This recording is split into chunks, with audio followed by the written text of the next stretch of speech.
Good morning everybody, welcome back to Cilinix Crypto. Hope you're all doing great and welcome to your daily Ethereum update.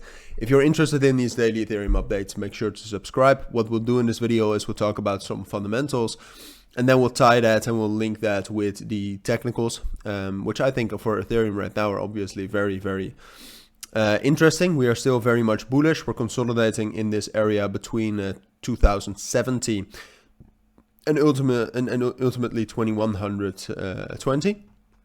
I'll tell you what I expect in terms of that, what will happen there. But we'll start with the fundamentals. But before we get into Ethereum altogether, I do want to let you know that if you want to receive daily trading signals by me, check out the links down in the description or the pinned comment, and there you'll find instructions on how to join the trading signal group.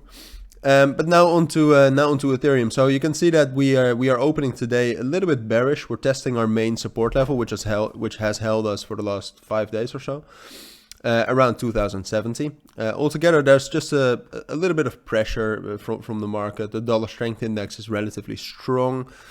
Apart from that, there's also I saw some news that there's now like a 17-day waiting time for Ethereum withdrawals. So if you want to withdraw your Ethereum from the beacon chain, so if people that staked it in the last couple of years, I think only so many validators can unstake it every 12 hours. So that's why they have a waiting list. But that does mean that there's some sort of constant selling pressure, right? Not everybody that's withdrawing their Ethereum is selling it, but some are. And you know, that is a constant kind of pressure that is pushing us down. And at some point, I mean, for example, right now, that I would argue that the volume is actually not that high.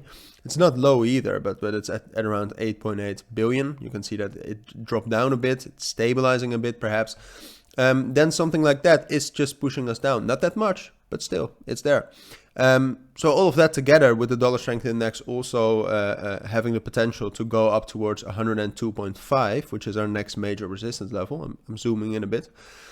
All of that together leads me to believe that I think Ethereum will still be strong, but I do think we'll drop down to our next support level, which is this level right here, between 2030 and, well, ultimately 2000, but let's just say 2030 and 2020.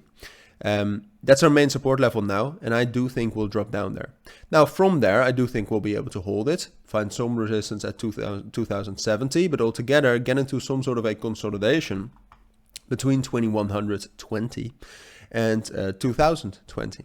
I think that's the main scenario right now. And then the big question is can we still expect a move up to 2200? Can we still expect that bullish breakout and some bullish momentum? And I think the answer to that is yes. We still have the entire environment around crypto, I still think, is leaning towards the more bullish side of things than the bearish side of things.